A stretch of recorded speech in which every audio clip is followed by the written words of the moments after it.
Hello, my friend. I'm out here in my studio, and this morning we're having some sort of a crow festival out here. There's like, I don't know if they're having a conference or if they're getting ready to attack something, but as long as you can hear me, okay. Are you hearing crow stuff? Okay, super. Always something, which makes it really kind of fun. I was thinking about the enormous power of the loop of awareness and what we've been practicing for many years, and the the actual being witnessed, having somebody turn their attention toward you and using your attention to really you're giving acknowledgement of the presence of another when you turn your attention toward them. And back in the old days, the what people would do when they didn't want to keep including you is they would shame and shun, and those are really all about attention. So a certain you wouldn't get that welcoming attention anymore. You would get a kind of attention of really a negation of your presence, and it would go all the way to shunning, which was how people controlled other people's behavior before we had a lot of guns, which is we won't give you our attention and nobody will give you your attention, and then you're basically out of the community. And people ultimately will die. We know that if babies are not given attention, there's a whole bunch of research about, if we're not acknowledged and given attention, that humans cannot really thrive. And they may not die outright, but really their ability to engage in life really shrivels up. So I wanted to just start today with acknowledging the tremendous power of giving our full attention to ourselves. Certainly, I think that's one of the things that we're taught not to do because it's, I don't know, selfish, or you're going to get a big head. That's what my grandmother thought that my mother would do. And she basically never gave her, appreciative attention. And it basically ruined my mother's life. She never got over it.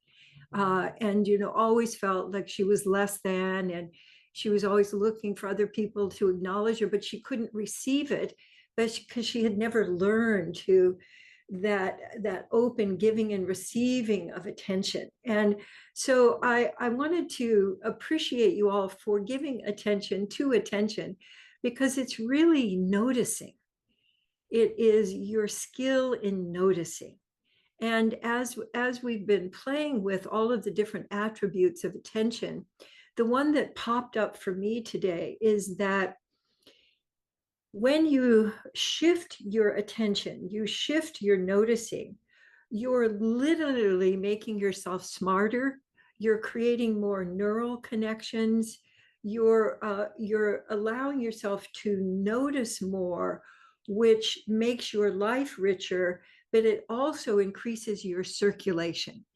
And what we know about health is that circulation is the primary directive. So when something is not circulating, it gets stagnant. You tend to get dis-ease, either dis-ease in yourself or dis-ease in your relationship. And so the quality of noticing, I wanted to just have you take your hands, you can do this with your eyes closed or your eyes open, and I'd like you to just shape the kind of attention, the qualities of attention that you would most like. Because we often think of it as just a visual thing, but if you let yourself shape, like today, you might want to have more like like a cloud kind of noticing, or you might want to have a real, really beam through. So just let your body and your hands tell you what kind of noticing you would like to receive. And then I'd like you to just reach out to the space around you and pull in that energy to you and let that circulate. And then if you want to shape a little bit more of like, how would you like to notice out here? I was having a kind of a boing, there's like spring plants kind of noticing, and then let yourself turn that to the outside. I have right outside another window here, I have a plumeria that we've had for 25 years that we brought over from the last place that we lived. And it's this hardies, it's gone through some freezes, and its leaves are all going boing. It's like going boing, happy day. So I'd like you to let your noticing sample those kinds of qualities as you're circulating it. You're circulating it out, and it might land or it might just wander around, and then shifting it back to you. And then it might, let the quality also include where you would like it to land. Like I'm feeling between my shoulder blades, and letting the quality, like sometimes I like to have a sprinkler kind of a quality land on me. Like I have a attention shower, because when I'm in the shower, I am not only getting my body refreshed, but I'm getting my energy refreshed. And so letting yourself shape and then shape your attention and then shift it out. And I love to use my hands, and I want to welcome lots more people to use their hands, because there's evidence, there's research that you really up your attention circulation by as much as 20% when you add your hands. And especially if you add your hands in your body. So like I'm now letting my body wants to do this, some out here and some in here. And as you're practicing, your circulation is going to get more fluid, more speedy, and that you can actually be circulating both directions at the same time.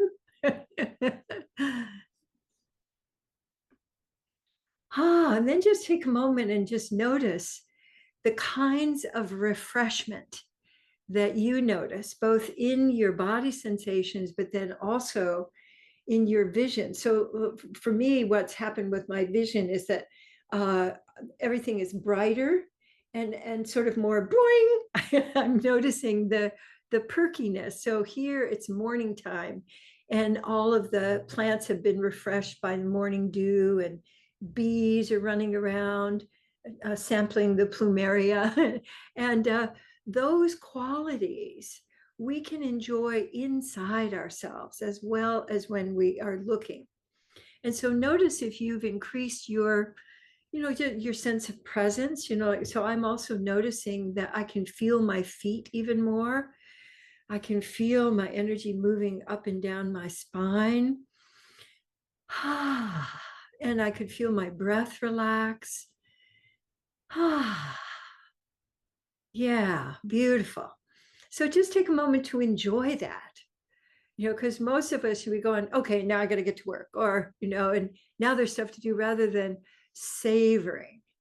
So it might be fun for you to choose a verb that you'd like to use with your attention.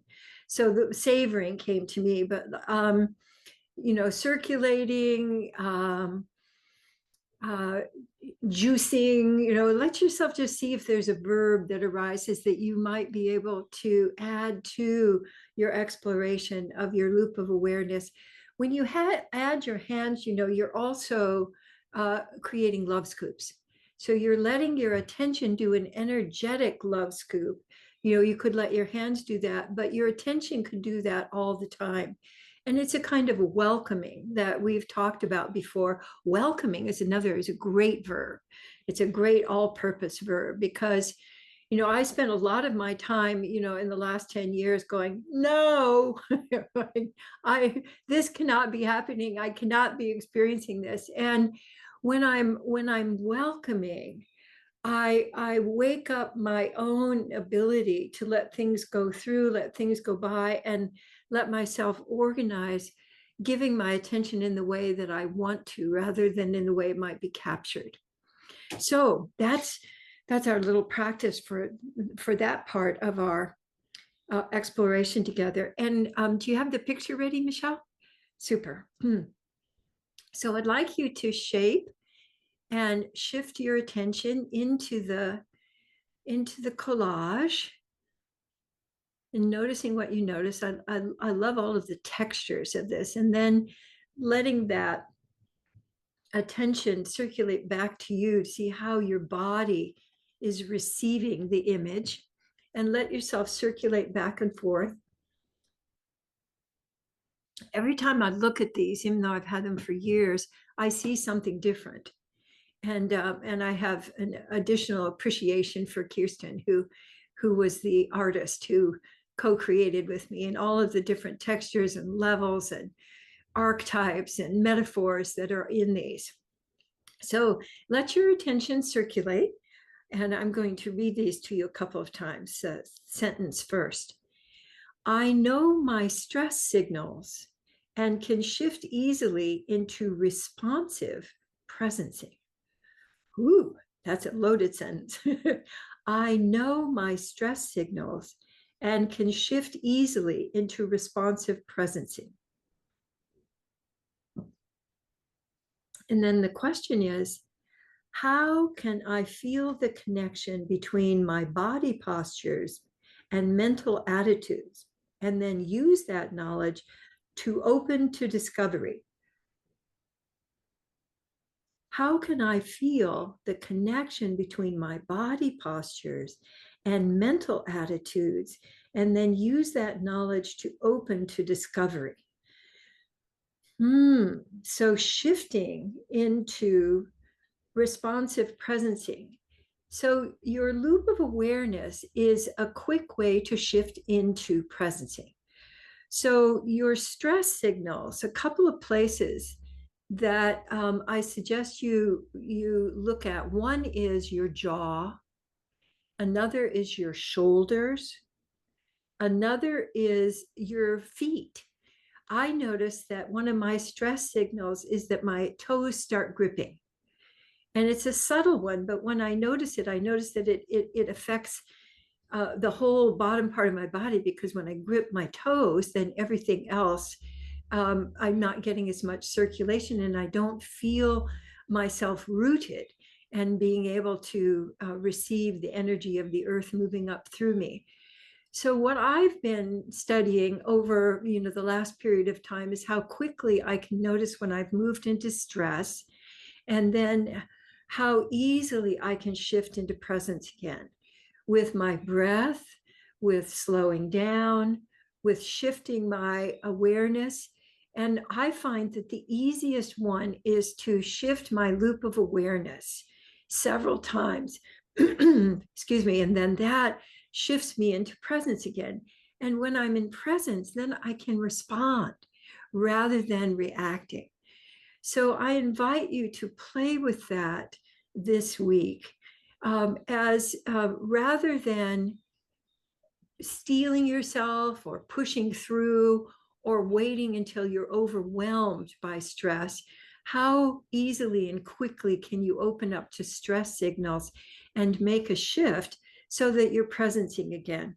Because one of my friends, who's just published a book, one of the things that she says to people is stay open.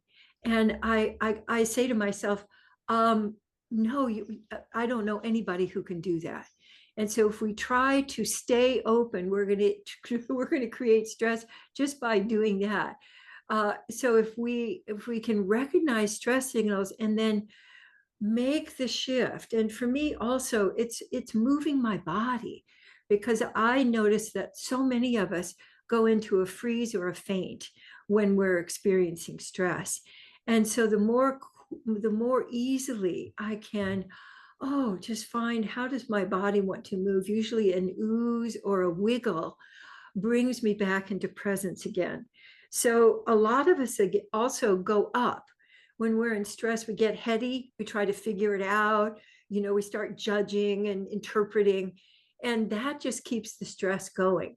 So body moves are going to be just so much more useful for you. So let's come on back to the big group again, to all of us. Hello again.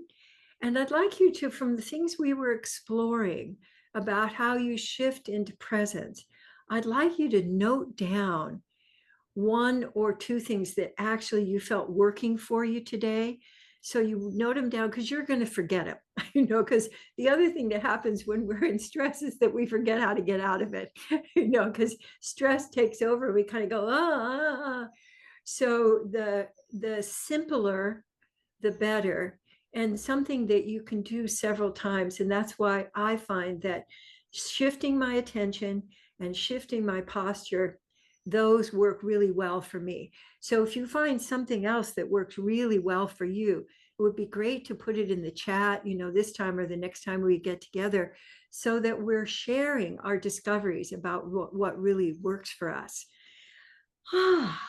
So one of the things I so appreciate about this group is that I always feel way more open to discovery and ready to go into my week. And so I love it that we do this on Mondays. So it's something that really nourishes me. And that's one of the reasons I keep doing it, because I think we can all use it, including me. So I'm now going to tap for our Present Connect Play combo. Just reminding you also that we have an entire website backing up Presence Connect Play. And I invite you, when we have something for the week, to go in and take a look at those pages so that you can deepen your understanding and your ability to use them. And the other thing I want to mention is they're really great in combination. So we do them one at a time, but if you do them all together, you can really get a jump start on, something that you're wanting to explore, or something you're wanting to resolve, or opening up to a deeper connection with someone. So presence, these are some of my favorites. So presence is the wonder, which is another great shift to go from stress to presence, which is shifting from the to So let's take a few out breaths and let your body respond to it also. The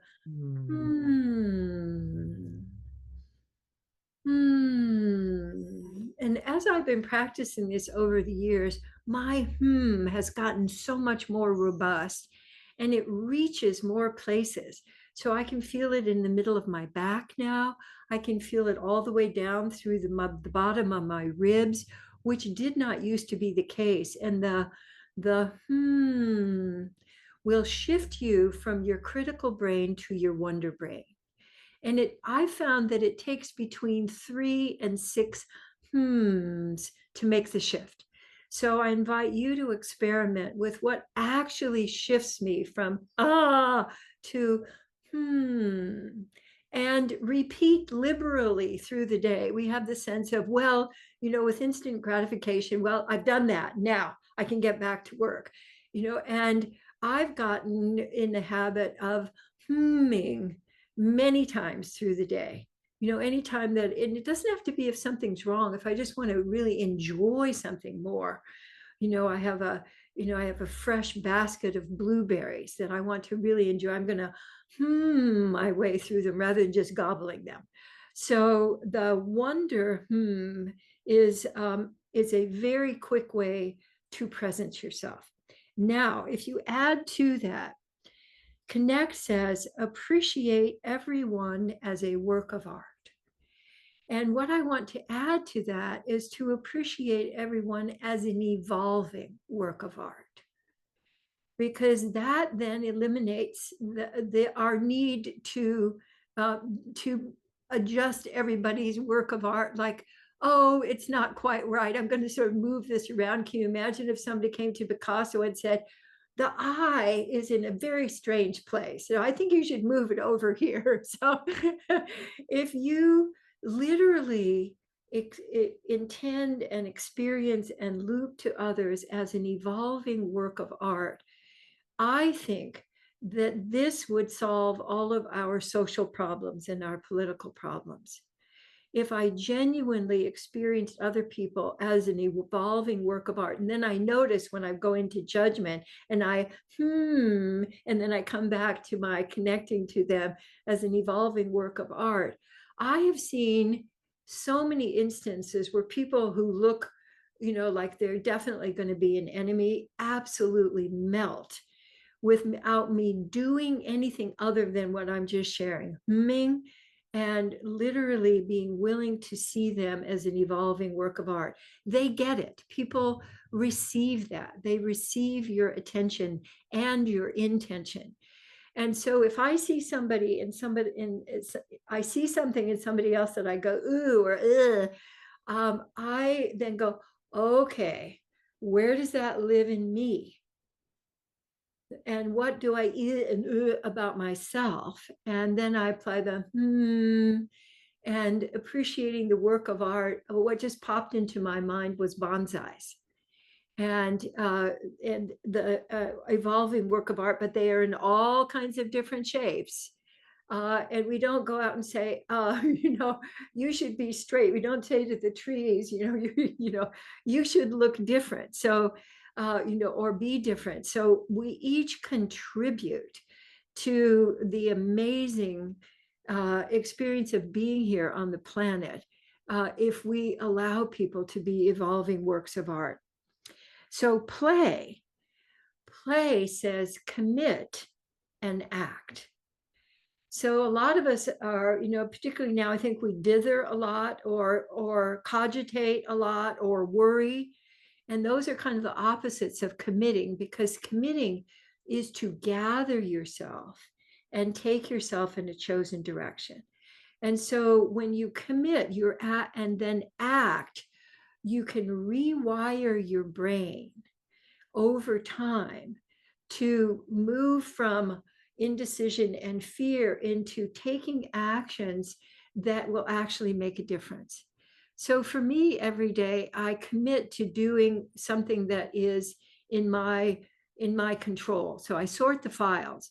And so I use commitment often for sorting the two files these days. Like, okay, committing to take action on those things that I can take action on. And I do that often in the early part of the morning, so that I've done my circulating of attention and acting, and then I'm turning my attention to what is it that I'm wanting to create? What is it what about the evolving work of art? Because in my world, I should make a video of my entire property, because my commitment years ago was that everywhere anybody looked, walked, or moved, they would experience beauty. And it took me 20 years, and I've done it. So my front yard and backyard that used to be grass are now actually art museums, because there's art everywhere.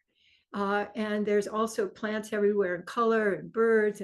And so how can you turn every aspect of your living life and your daily life into what you most value, whether it's beauty or openness or space or regeneration? So you could commit and then act on that. And so those are our suggestions and practices for the day. So here's the thing, it's all about the practice. So, it's great to go, oh, I'm going to, I'm going to lose weight, that's, but what's the practice? What are you doing that is allowing you to practice your commitment? So I thank you so much for being here, and I'm celebrating, continuing to create in my studio. So you're going to see things from week to week as this is evolving as my latest project of turning everything into beauty. So thanks so much for joining, and please stay and share your beauty with others as long as you like, and I'll see you next time. Mwah. Katie, before you run away, I think I Please. speak for every single full heart in this group to say thank you for what you Oh. do. We always want to invite you to come be with us, but I don't mean to butt in, but I really truly wanted to butt in to say we love you. We appreciate you so much. You do so much for me, myself personally, that I feel it's important for you to hear that and receive it. Oh, And I thank think it's you. from everybody here. Yes, love you so much. Love you Oh, thank you so so much. much. Love So much you. joy, so much Thank you. love. Thank you. Mwah, mwah. Just going to soak that up. Thank you so much. Well, back at you.